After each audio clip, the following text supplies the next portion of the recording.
Assalamualaikum warahmatullahi wabarakatuh. Perkenalkan, saya Yuyun Yuniar, calon guru penggerak angkatan 9 dari SMA Negeri 1 Cimarga, Kabupaten Lebak, Provinsi Banten.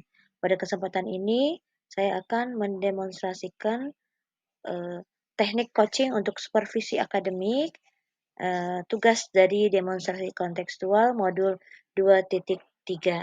Pada kesempatan ini, saya sebagai observer, Pak Muhdi sebagai coach, dan Pak Rusli sebagai coach. Selamat menyaksikan.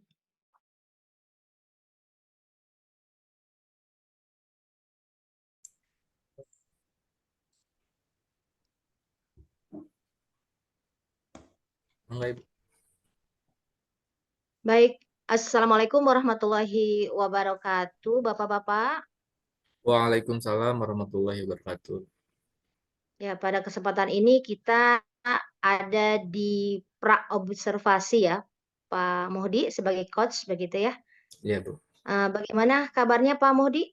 Selamat pagi. Alhamdulillah, kabar saya baik, Bu. Selamat pagi. Bagaimana dengan kabar Ibu hari ini, Bu? Ya, Alhamdulillah kabar saya juga baik, Pak. Senang mendengarnya Bapak dalam keadaan baik juga ya.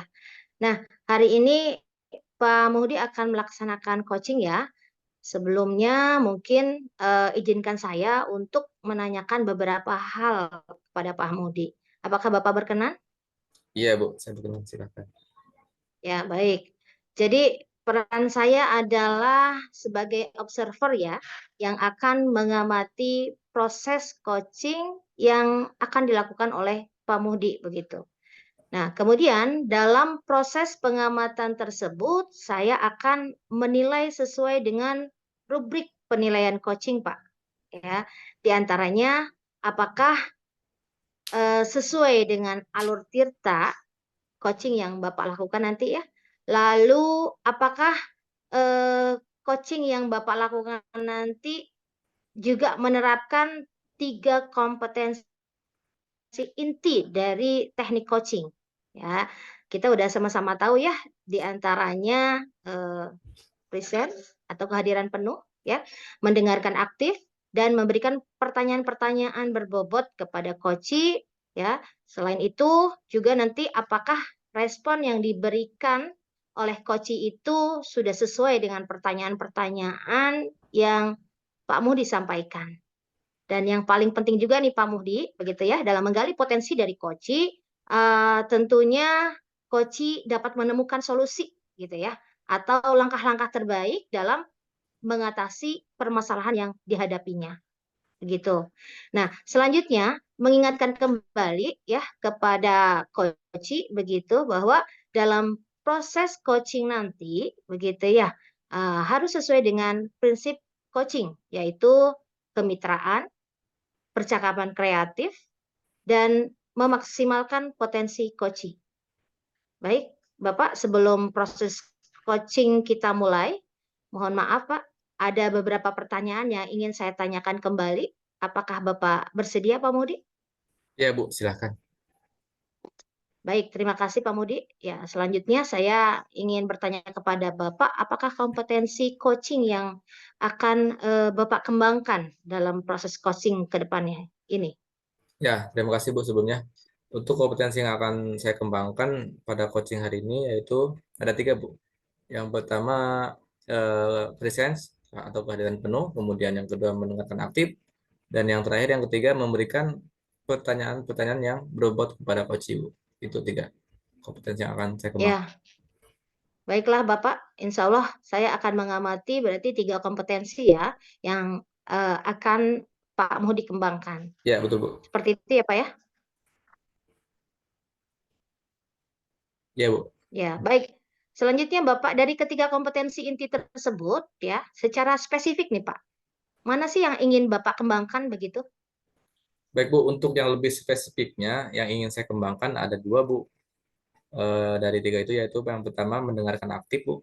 Dan yang kedua memberikan atau mengajukan pertanyaan-pertanyaan yang berbobot, Bu.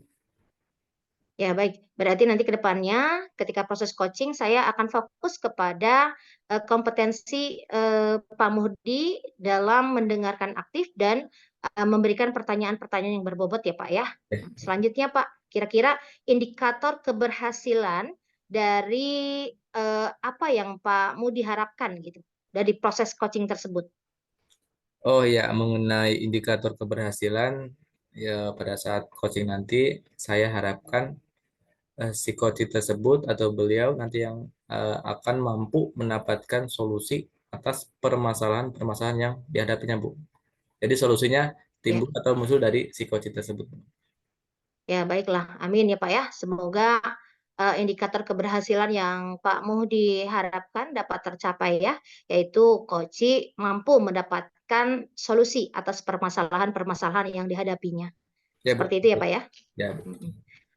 Baik, Pak Muhdi, saya ucapkan terima kasih atas jawaban-jawaban yang saya rasa cukup ya, percakapan observasinya. Kemudian selanjutnya silahkan Pak Muhdi memulai teknik coaching dengan sebaik-baiknya.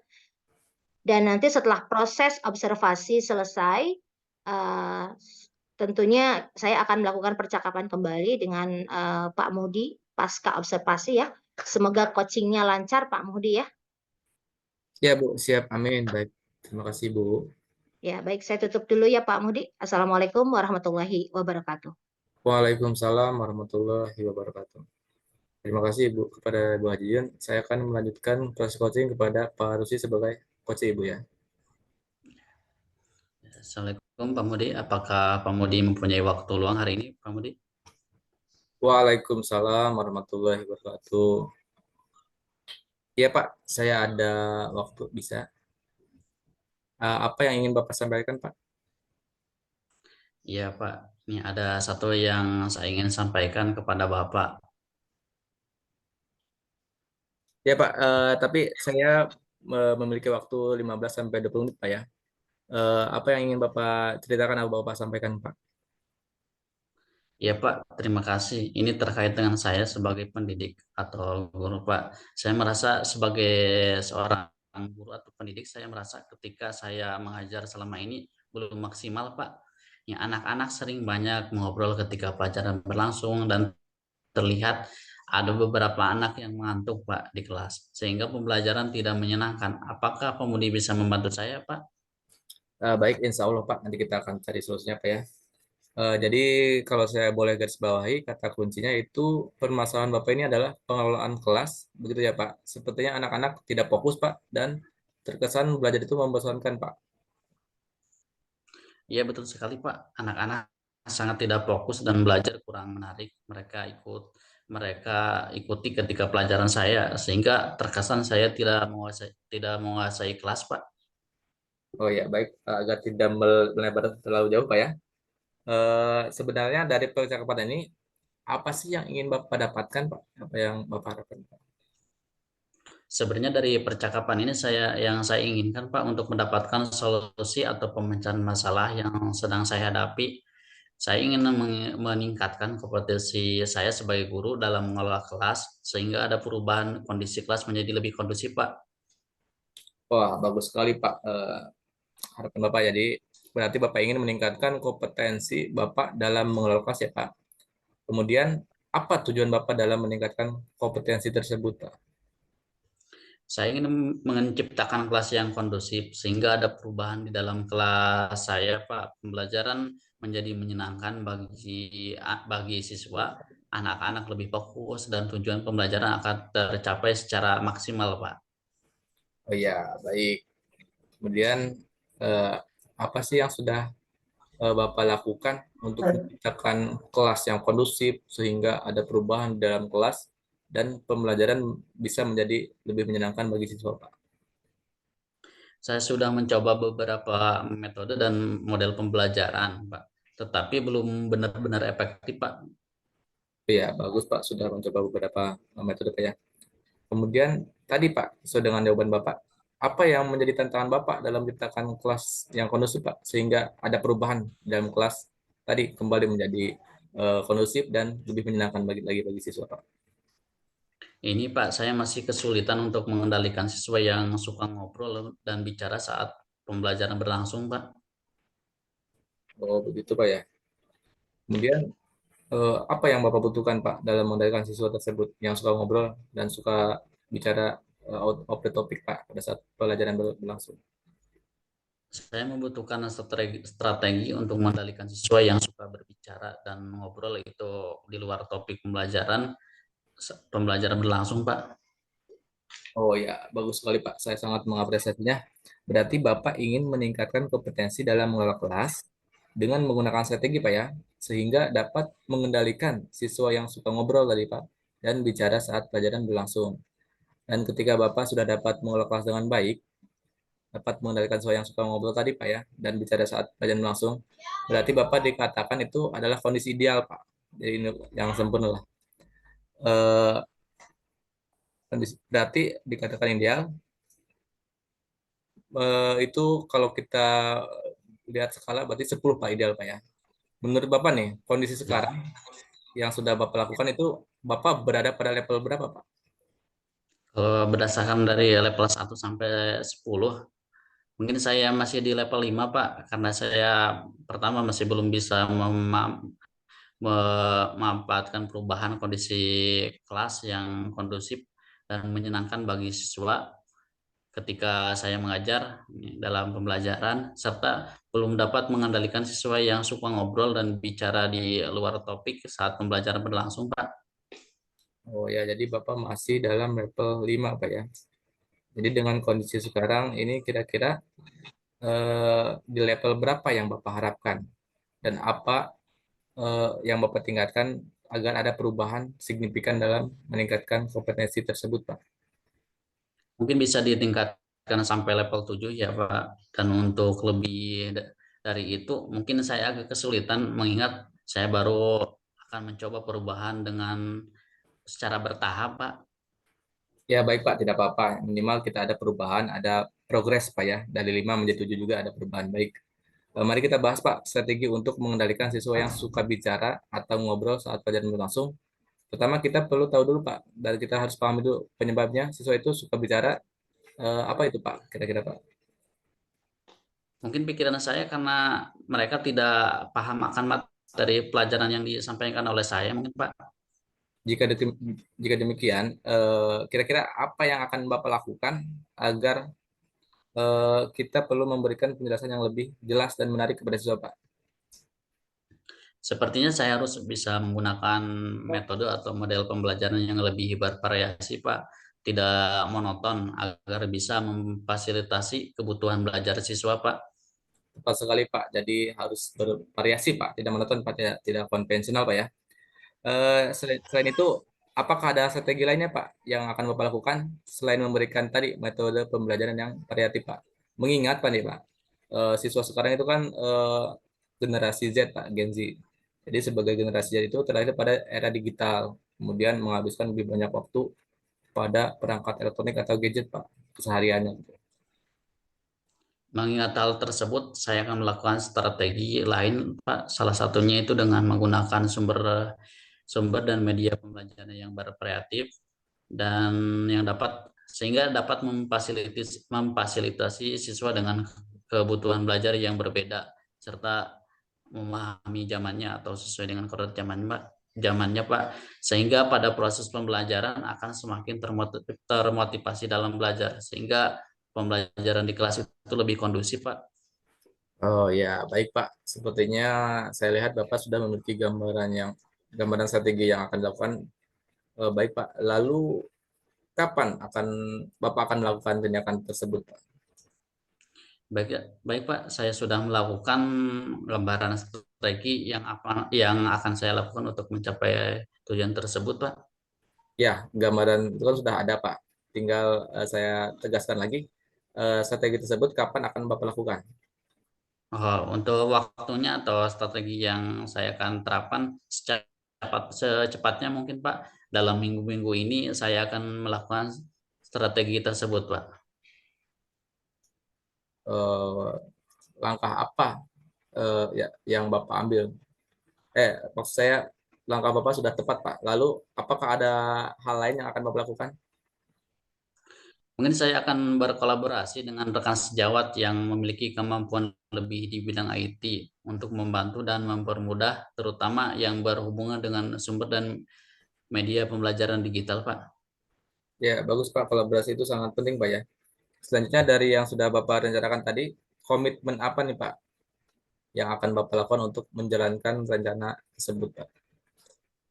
Untuk komitmen untuk hal itu dalam proses belajar mengajar, saya akan mengacu pada pembelajaran dengan metode sumber belajar dan media yang bervariatif, Pak, sehingga dengan kebutuhan belajar dan zamannya siswa, pembelajaran dapat ini Pak, dapat kondusif atau sesuai dengan kodrat siswanya, Pak, dan kodrat zamannya juga, Pak. Ya, baik Pak. Lalu dukungan apa sih yang Bapak butuhkan untuk melakukan komitmen tersebut, Pak? Itu yang masih dalam pikiran saya, Pak. Mungkin saya akan mencoba berkomunikasi dan berkolaborasi dengan Kombel itu, dengan kelompok belajar. Jadi kami bisa saling sama-sama mengingatkan, Pak. Ya, itu ide yang sangat bagus sekali, Pak ya, sangat tepat. Semoga dapat segera terrealisasikan, Pak ya, dan Bapak dapat bekerja dengan suasana hati yang tenang, rileks, dan tidak lagi dihantui rasa yang tidak nyaman. Jadi Bapak bisa mengerjakan siswa Bapak dengan baik, Pak. Amin. Terima kasih banyak, Pak, untuk waktunya mendengarkan keluh kesah saya yang terkait dengan pembelajaran yang kurang kondusif. Saya sekarang merasa sedikit lebih lega, Pak. Semoga nanti saya akan menjadi guru yang bisa memberikan teladan kepada siswa saya, Pak. Amin, amin Pak. Sama-sama Pak. Saya yakin Bapak pasti bisa Pak. Baiklah Pak, saya rasa sudah cukup Pak ya. Ya, terima kasih, Pak. Sama-sama. Saya tutup Pak ya. Assalamualaikum warahmatullahi wabarakatuh. Waalaikumsalam warahmatullahi wabarakatuh. Baik, Bapak-Bapak, Pak Muhdi dan Pak Rusli, kita masuk ke tahapan berikutnya ya Pak, pasca observasi. Baik, dalam pasca observasi ini saya sebagai observer Pak. Pak Muhdi, bagaimana tadi Pak proses coachingnya? Alhamdulillah Ibu, proses coachingnya berjalan dengan baik dan lancar Bu. Ya, Alhamdulillah ya Pak Muhdi ya. Tadi saya juga mengamati kegiatan coaching yang Bapak lakukan. Alhamdulillah berjalan baik dan lancar ya Pak ya. Baik Bapak, setelah proses coaching tadi, ada beberapa pertanyaan yang akan saya tanyakan kepada Pak Muhdi dalam proses coaching yang sudah Bapak lakukan. Ini terkait dengan indikator keberhasilan dari proses coaching tersebut, Pak, yang ingin Bapak capai itu. Bagaimana, Pak? Baik Bu, jadi begini Bu, yang sudah saya rasakan Bu ya, pada saat coaching barusan tadi, saya merasa bahwa saya sudah melakukan sesuai dengan alur cerita Bu. Di mana saya sudah menanyakan tujuan, identifikasi, kemudian rencana aksi sampai dengan tanggung jawab. Di samping itu juga saya eh, banyak mengajukan beberapa pertanyaan yang berbobot, Bu. Sehingga saya rasa saya juga telah berhasil menggali potensi dari coaching tersebut. Dan kemudian coaching tersebut bisa menemukan solusinya, Bu, atas permasalahan yang dihadapi. Ya, luar biasa sekali ya Pak ya hasil pengamatan saya juga dari proses coaching tersebut. Ya, memang Pak Modi sudah sesuai ya dengan alur Tirta ya. Kemudian juga Pak Modi sudah apa namanya menerapkan 3 kompetensi inti coaching ya dalam percakapan tersebut ya.